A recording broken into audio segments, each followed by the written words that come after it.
दोस्तों, पूज्य गुरुदेव ने बताया कि पूजा घर में रखा लोटा पैसे को नष्ट कर देता है। भूल कर भी यह गलती न करें, वरना पूरा घर हो जाता है बर्बाद। जी हाँ दोस्तों, मंदिर में रखा हुआ लोटा जल क्यों इतना महत्वपूर्ण है और उसे किस सही तरीके से उपयोग में लाना चाहिए। साथ ही हम यह भी जानेंगे कि मंदिर में लोटा किस धातु का होना चाहिए, पीतल, तांबा या कुछ और। कई लोग इस बारे में अनजाने में गलतियां कर देते हैं और बाद में उन्हें पछताना पड़ता है। इस वीडियो में हम आपको बताएंगे इन गलतियों से कैसे बचें, क्योंकि इससे नुकसान हो सकता है। दोस्तों, मंदिर में रखा एक लोटा जल हमेशा सही तरीके से रखना चाहिए। साथ ही साथ गुरुजी ने बताया है कि घर का दीपक क्या आपको तांबे का, लोहे का, पीतल का, कांसे का, स्टील का या मिट्टी का दीपक रखना चाहिए। सही दीपक का चुनाव ना करने पर भी घर में परेशानियां आ सकती हैं और दीपक की बाती का चुनाव भी जरूरी है। क्या कच्चा कलावा ठीक है या फिर रुई या सूती धागा सही रहेगा।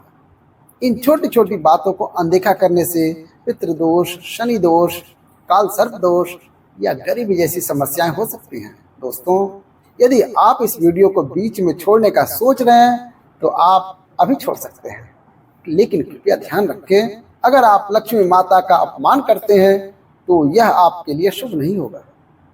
अब बहुत से लोग यह सवाल पूछते हैं कि मुख्य द्वार पर जल छिड़कने का सही समय और तरीका क्या है। क्या इसे स्नान के बाद करना चाहिए या फिर बिना स्नान के भी किया जा सकता है।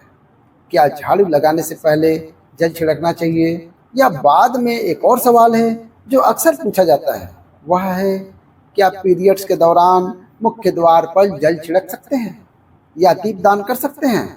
और भक्तों, जब मुख्य द्वार पर जल चढ़ाएं तो इसे अंदर की तरफ से चढ़ाएं या बाहर की तरफ से। फ्लैट या किराए के घर में रहने वाले लोग भी पूछते हैं कि मुख्य द्वार पर दीपदान और जल छिड़कने का सही तरीका क्या है। आज का वीडियो इन सवालों के जवाब पर आधारित है। तो भक्तों, सबसे पहले जान लेते हैं कि मुख्य द्वार पर जल छिड़कने का सही समय और विधि क्या है। अगर आप मुख्य द्वार पर जल छिड़कते हैं तो आपको यह ध्यान रखना है कि जल को रात को सोने से पहले एक पात्र में भर कर रखना चाहिए। आप कोई भी पात्र ले सकते हैं, जैसे तांबे, पीतल, स्टील या चांदी का। यदि गंगा जल उपलब्ध हो तो उसे थोड़ी मात्रा में डालें और फिर शुद्ध जल से पात्र को भर दें। अगर गंगा जल नहीं है तो केवल शुद्ध जल भी पर्याप्त है। इस जल से भरे पात्र को अपने घर की रसोई में रख दीजिए। सुबह उठकर इस जल का छिड़काव अपने घर के मुख्य द्वार पर करें। मुख्य द्वार पर सुबह सबसे पहले छिड़काव किया जाए। जल घर की सभी समस्याओं को दूर करता है।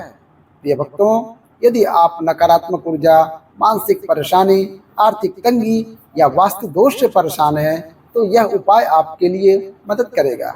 रसोई में रखा जल मुख्य द्वार पर छिड़कने से आपके घर की परेशानियां समाप्त हो सकती हैं। यह उपाय न केवल वास्तु दोष और पितृदोष को समाप्त करता है, बल्कि तंत्र मंत्र या बुरी नजर के प्रभाव को भी खत्म करने में सहायक है। इस उपाय को नियमित करने से घर में सुख समृद्धि बनी रहती है और बीमारियों से भी मुक्ति मिलती है। आपको यह जल सूर्योदय से पहले मुख्य द्वार पर छिड़कना चाहिए। अगर सूर्योदय के बाद आप मुख्य द्वार को अन्य जल से धोना चाहें तो कोई समस्या नहीं है, लेकिन यह विशेष जल सूर्योदय से पहले ही छिड़क दिया जाना चाहिए। अब कई लोग पूछते हैं, क्या यह जल छिड़कने से पहले स्नान करना जरूरी है या बिना स्नान किए भी इसे किया जा सकता है। देखिए, जो जल हम सुबह मुख्य द्वार पर छिड़कते हैं वह एक महत्वपूर्ण उपाय है। इसे स्नान करने के बाद करना आवश्यक नहीं है। प्रिय भक्तों, सुबह जल्दी उठें, सबसे पहले रसोई में जाएं और पहले से रखे जल को लेकर मुख्य द्वार पर जाएं। मुख्य द्वार खोलें और इस जल का छिड़काव करें। जल छिड़कते समय अपने पितरों और माता लक्ष्मी का ध्यान जरूर रखें। ऐसा कहा जाता है कि सुबह सुबह माता लक्ष्मी हर घर के द्वार पर जाती हैं। जिन घरों के द्वार खुले रहते हैं और जहां जल का छिड़काव किया होता है वहां माता लक्ष्मी प्रवेश करती हैं।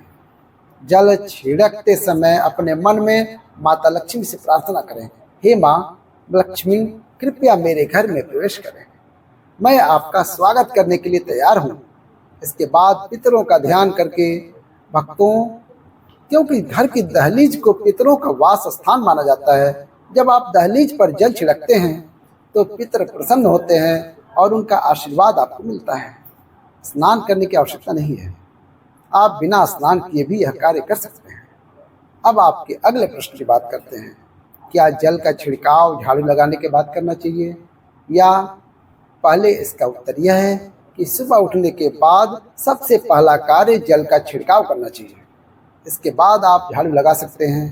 सुबह उठते ही सबसे पहले बिस्तर पर बैठकर अपने दोनों हथेलियों को देखें और माता लक्ष्मी का ध्यान करें। प्रिय भक्तों, यदि चाहें तो एक मंत्र का उच्चारण कर सकते हैं। कराग्रे वसते लक्ष्मी, कर मध्य सरस्वती, कर मूले तु गोविंदा, प्रभाते कर दर्शनम। फिर दोनों हाथ जोड़कर देवी देवताओं को प्रणाम करें। इसके बाद हाथ से धरती को स्पर्श करके प्रणाम करें और धीरे से अपना दाहिना पांव जमीन पर रखें।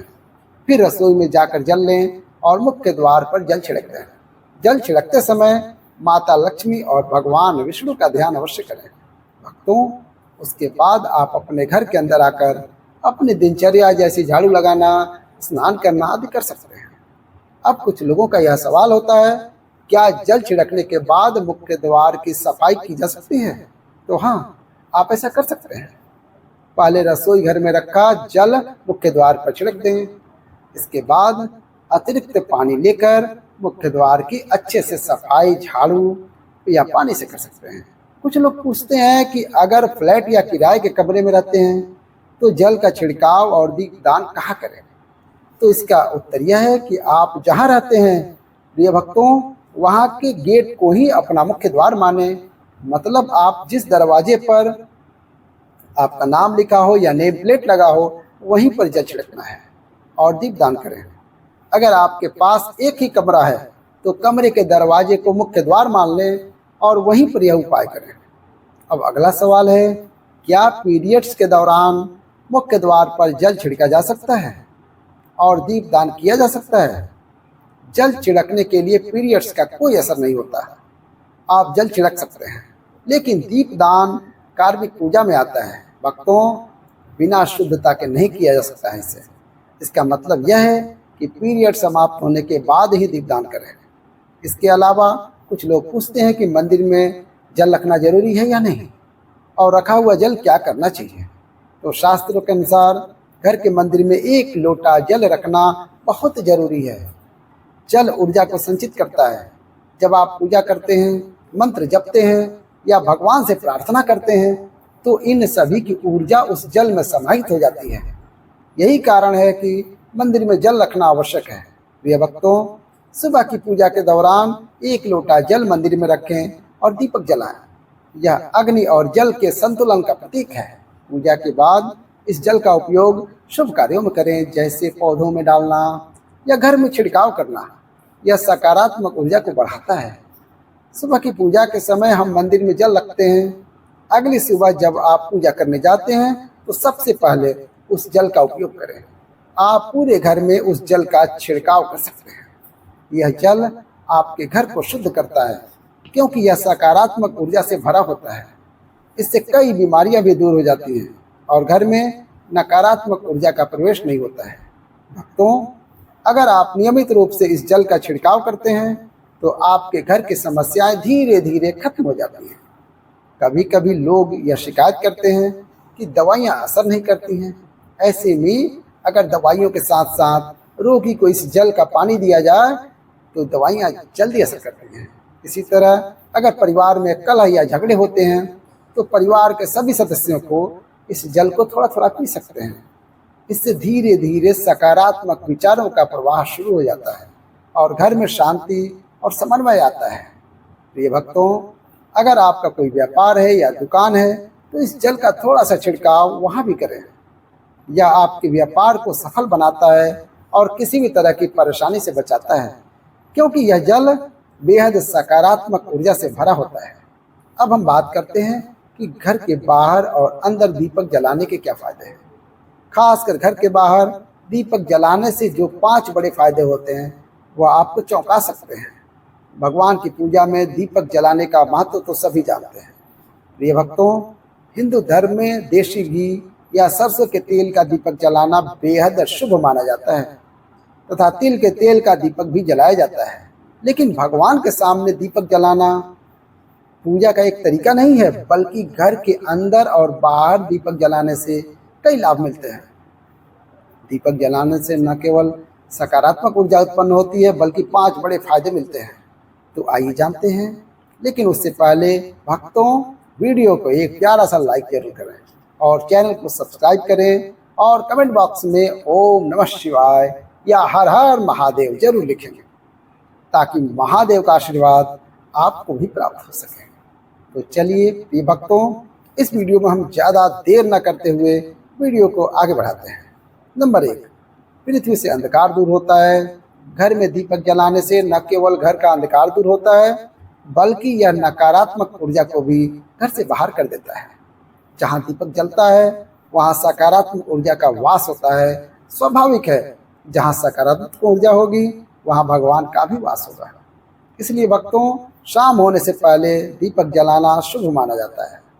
तेल से जलने वाले दीपक का असर उसके बुझने के बाद भी आधे घंटे तक रहता है, जबकि शुद्ध देशी घी का दीपक वातावरण को करीब 4 घंटे तक सकारात्मक रखता है। नंबर 2, दीपक जलाने का वैज्ञानिक लाभ। जब घर में शुद्ध घी या सरसों के तेल का दीपक जलता है तो उसके धुएं से घर के माहौल में सात्विकता आती है। भक्तों, यह धुआं हानिकारक कणों को नष्ट करता है और वातावरण को शुद्ध बनाता है।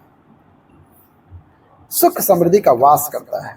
जिस घर में भगवान के सामने दीप जलाया जाता है वहां माता लक्ष्मी की कृपा बनी रहती है। ऐसे घर में सुख समृद्धि का वास होता है।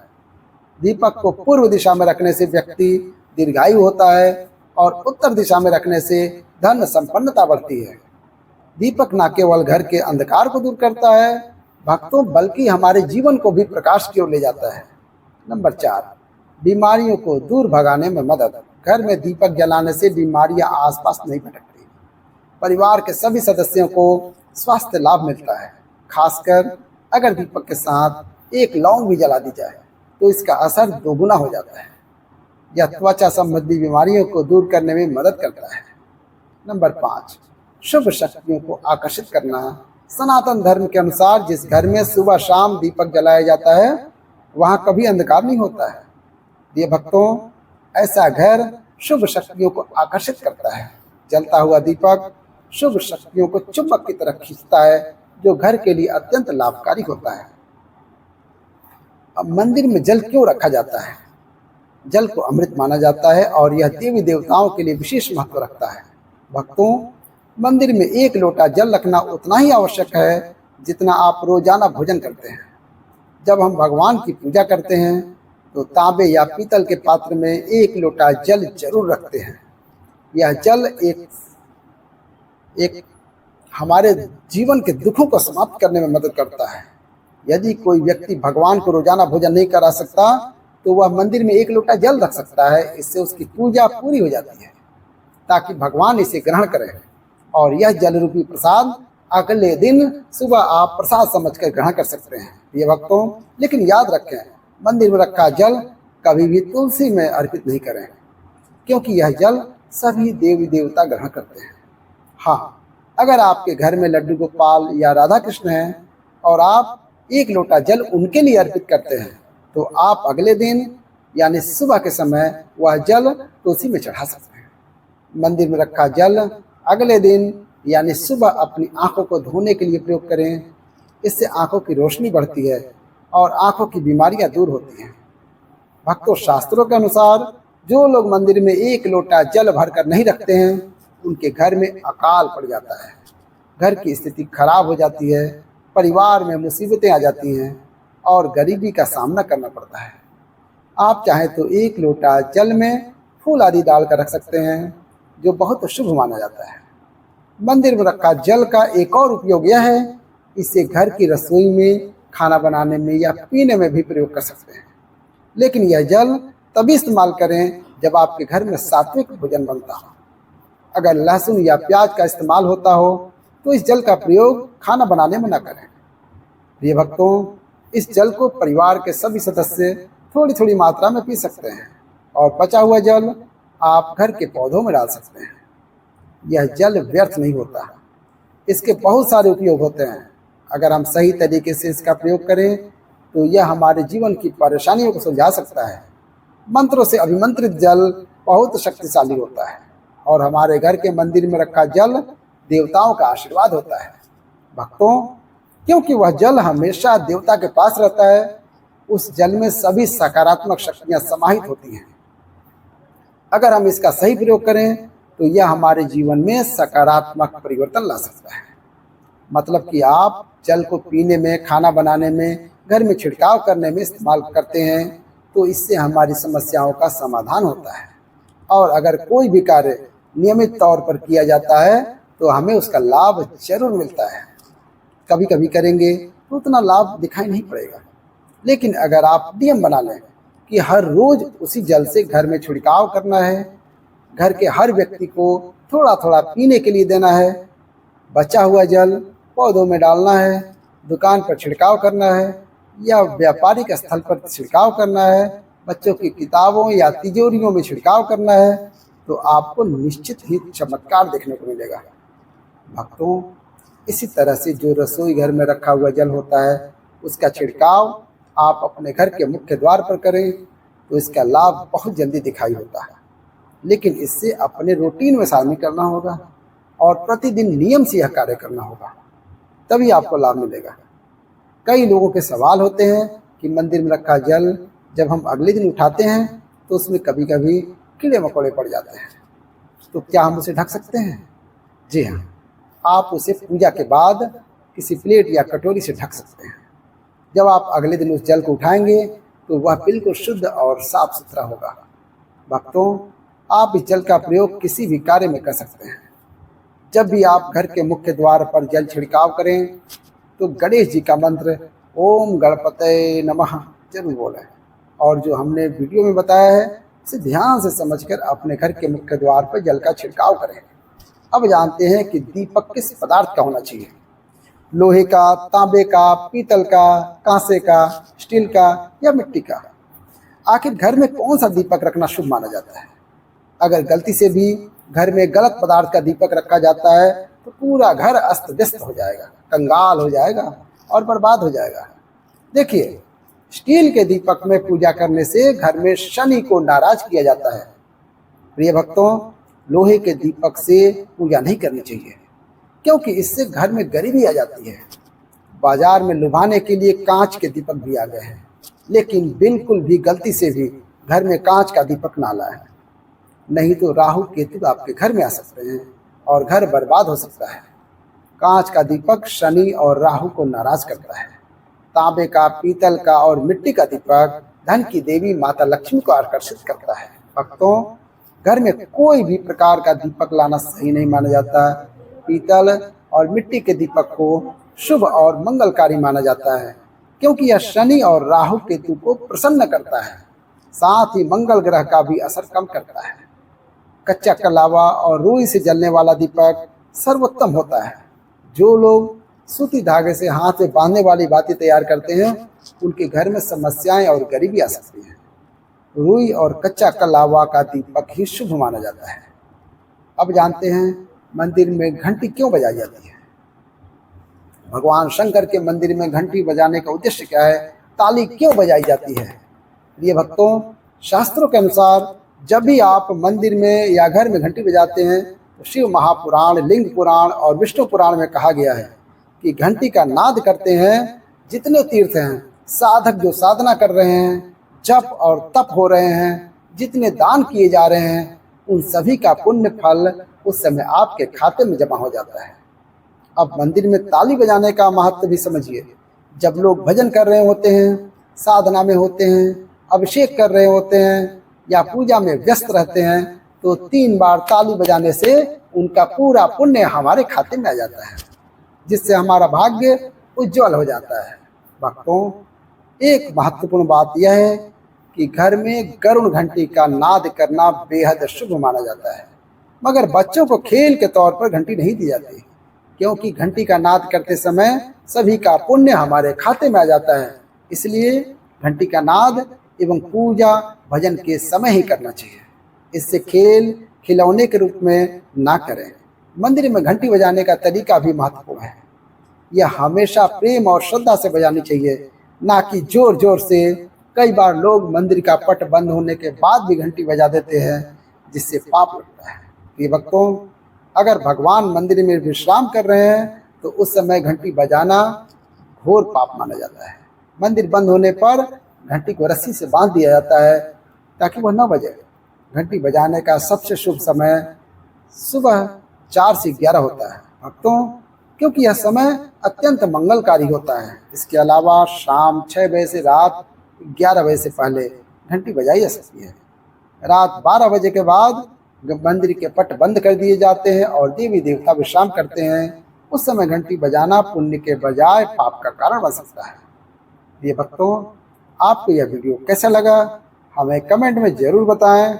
अगर आप भगवान शिव के सच्चे भक्त हैं, आप भी महादेव का आशीर्वाद पाना चाहते हैं, तो जल्दी से वीडियो को लाइक करके चैनल को सब्सक्राइब करके बेल आइकन दबा दें और कमेंट बॉक्स में हर हर महादेव जरूर लिखें।